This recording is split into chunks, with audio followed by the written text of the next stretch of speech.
Depois da vitória no Clássico Grenal ontem à noite no estádio Beira-Rio, o Internacional se reapresentou no CT Parque Gigante e começa a preparação para mais uma decisão, agora em Alagoas contra o Asa de Arapiraca pela Copa do Brasil. E o técnico Eduardo Cudê tem duas preocupações importantes em relação à equipe titular. Existe a chance do atacante equatoriano Ener Valencia ficar de fora da partida. Nesse conteúdo a gente traz mais detalhes sobre a reapresentação do Inter no CT Parque Gigante, que teve um protesto e um recado da direção colorada. E a gente traz detalhes de mercado de transferências, porque Borré está muito próximo de chegar em Porto Alegre, assim como Thiago Maia, porque teve vice de futebol do Flamengo falando que ele está próximo sim de ser reforço do Colorado.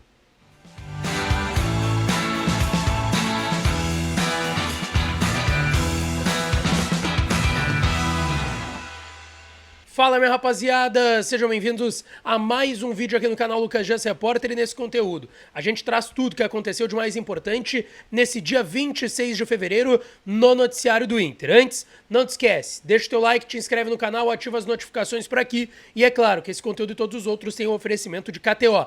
KTO.com, a melhor casa de apostas do país, é a minha casa de apostas e pode ser a sua também. Entra lá em KTO.com, usa o código DIAS e ganha 20% de free bet no teu primeiro depósito. Quero deixar aqui rapidamente um abraço pro Edipo, fotógrafo. Me encontrou ontem no Beira-Rio, eu não consegui dar um salve nele. Teve uma galera que às vezes tá ali, tô chegando no campo, dentro da jornada ali pela Band, enfim, vou caminhando rapidinho pra ir pra trás da goleira ali da Guarda Popular. E acabei não conseguindo responder algumas pessoas. Um abraço pro Edipo, que mandou lá a mensagem no Instagram.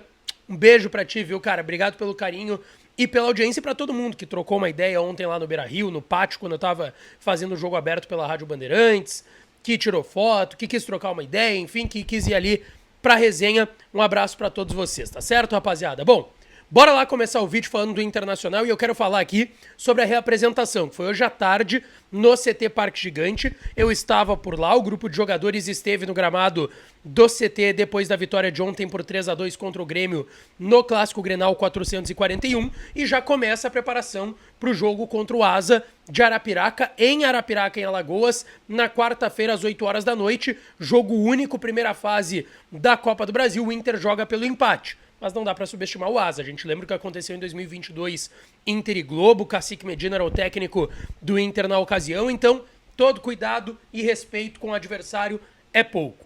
Bom, para essa partida, gente, hoje, logo depois da vitória, a gente sabe como é regenerativo para os titulares, eles apenas caminharam no gramado, todos os titulares do jogo de ontem, exceto Ener Valencia. Esse ficou na academia, a gente sabe. Ontem, antes do jogo, ele quase não começa o Clássico Grenal por conta de dores no tornozelo. Ele tomou um pisão do Bustos em um lance normal ali, mas que o Bustos chegou um pouco mais forte no aquecimento que aconteceu no gramado do Beira-Rio antes do Clássico Grenal começar ontem à noite. Ele sentiu, foi já pro jogo descontado. Teve um jogo de muito contato ali com o Kahneman, algumas reclamações de um lado, do outro também. E no segundo tempo ele levou outro pisão naquele tornozelo. Foi o que o Cudê revelou na sua entrevista coletiva, e por isso o Ener Valencia acabou saindo de campo mais cedo, saiu no meio da segunda etapa. É dúvida para o jogo contra o Asa. Não se sabe ainda se ele vai viajar. O Inter treina amanhã pela manhã. No início da tarde viaja para Maceió, fica em Maceió, Alagoas na terça e vai para Arapiraca no início da tarde de quarta, já no dia do jogo. É uma viagem que não é tão longa, 2h30 mais ou menos, até de Maceió, no caso, até Alagoas. Ener Valencia é dúvida para essa viagem, assim como o zagueiro argentino Gabriel Mercado, que hoje apenas correu no gramado do CT Parque Gigante. Ali vocês estão vendo uma proteção no joelho esquerdo, e é dúvida também para o jogo contra o Asa. Ele já ficou de fora do Clássico Grenal, porque na última rodada, lá no outro final de semana contra o Novo Hamburgo, no Estádio do Vale, ele teve uma dividida, sentiu o joelho esquerdo. Ele não tem lesão constatada, e isso me foi confirmado de novo no Internacional, mas ainda sente dores na região.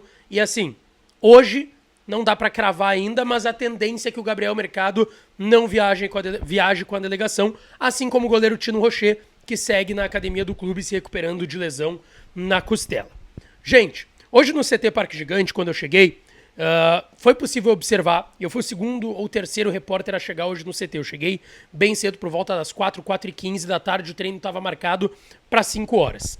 E chegando na sala de imprensa do CT Parque Gigante, foi possível ver no telão, que tem ali para coletivas, tem uma mesa, cadeiras ali para quando os jogadores são apresentados, lances, e vocês já estão vendo aí na tela, que o Inter fez questão de colocar na sala de imprensa do CT Parque Gigante, mostrando lances que o Inter se sentiu prejudicado no clássico Grenal de ontem à noite no estádio Beira-Rio. Nesses lances é possível ver o pênalti do Kahneman em cima do Alan Patrick, lances e imagens até do Max Peixoto, um abraço para ele, do Fernando Jacondino, de lances em que o Ener Valencia está sendo segurado dentro da área pelo Kahneman, que configuraria pênalti, e que o Anderson Daronco não marcou no campo ontem no clássico Grenal. E o Inter fez questão de mostrar esse seu descontentamento, colocando esses lances no telão para toda a imprensa ver. Não teve qualquer tipo de comunicado do Inter, tá? Ninguém veio falar com a imprensa, falar, ó, estamos colocando por isso, é a nossa reclamação. Não, nada disso. Mas foi algo pensado pelo Internacional, pela sua comunicação e pelo departamento de futebol, foi liberado para que fosse realizado, e tá aí um protesto, uma forma de protesto do Inter contra a arbitragem do Anderson Daronco, o Inter reclamando mesmo com a vitória, o outro lado, o Grêmio, também tá reclamando, enfim, de fato, não foi uma arbitragem boa, os dois lados se sentiram prejudicados e estão reclamando. Inclusive, eu gravei um vídeo, o último vídeo aqui do canal, sobre a repercussão dessas reclamações. Teve provocação do Inter nas redes sociais hoje, eu mostro no último vídeo, coloco na íntegra todas as imagens da confusão de jogadores de Inter e Grêmio, o Cudê entrando no gramado, o Renato Portaluppi também, dirigentes do Inter, teve troca de farpas e discussão entre o presidente Barcelos e o vice de futebol do Grêmio, Antônio Brum, e eu coloco tudo isso nesse último vídeo. É só entrar no último vídeo aqui do canal que vocês vão acessar esse conteúdo, tá certo? Gente, avançando, falando de mercado de transferências, eu trouxe no último sábado o que pode ter sido o último jogo de Rafael Borré com a camiseta do Werder Bremen, o empate do Bremen 1-1 com o Darmstadt, que é o lanterna do campeonato alemão.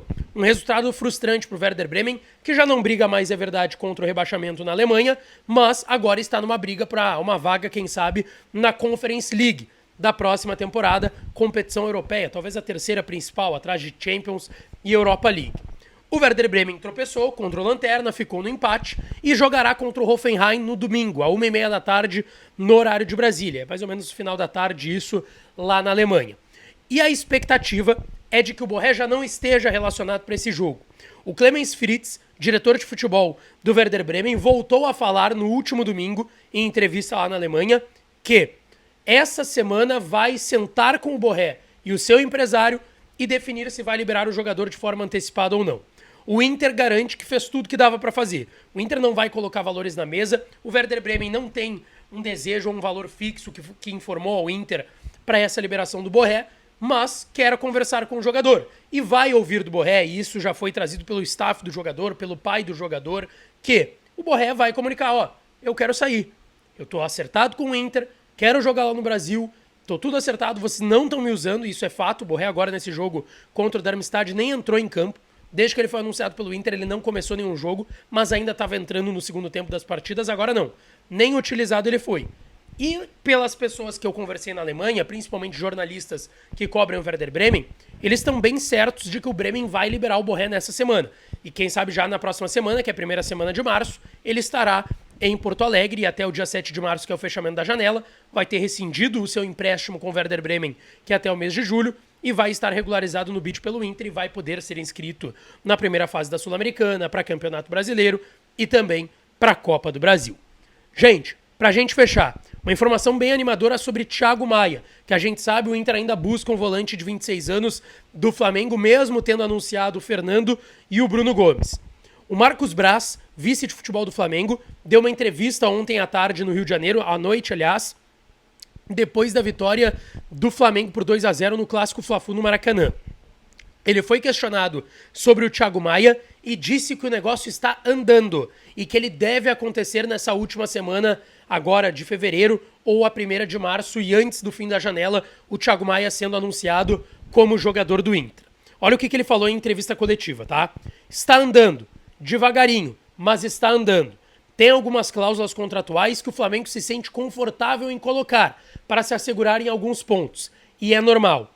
Não estamos pedindo nada demais. São situações de discussão contratual. Os números já estão praticamente fechados. Agora é ter calma para definir isso até o dia 7 de março. Gente, os números estão fechados entre Inter e Flamengo. 4 milhões de euros fixos parcelados. O Inter não vai colocar mais grana no negócio. O que o Flamengo está tentando se acertar é com o Lille da França. E por esse relato do Marcos Braz, vice de futebol do Flamengo, eles estão próximos de se acertarem, Lille e Flamengo, para essa divisão dos percentuais. O Inter está tentando adquirir 50% do jogador. O Flamengo ofereceu dar os seus 25% dos seus 50% e o Lille dar 25% dos seus também 50%. E aí o Flamengo fica com 25%, o Lille com 25% e o Inter com 50%. Só que aí o Flamengo quer fazer isso ficando com 3 milhões de euros dos 4 que o Inter vai pagar e o Lille ficando com 1. E o Lille quer ganhar um pouco mais do que isso, 1 milhão e 300 mais ou menos.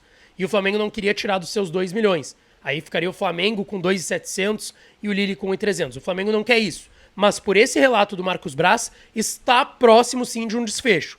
O Flamengo não quer perder a oportunidade de vender. Viu que agora o Inter não faz mais questão do que fazia antes, porque contratou o Fernando e o Bruno Gomes. Então também o Inter tá jogando com o tempo e com esse desespero do Flamengo para fechar a negociação, tá certo? KTO.com, onde a diversão acontece. Código DIAS para tu ganhar 20% de free bet no teu primeiro depósito. E não esquece de deixar o teu like, te inscrever no canal e ativar as notificações por aqui, tá certo? Um beijo, um abraço e até a próxima.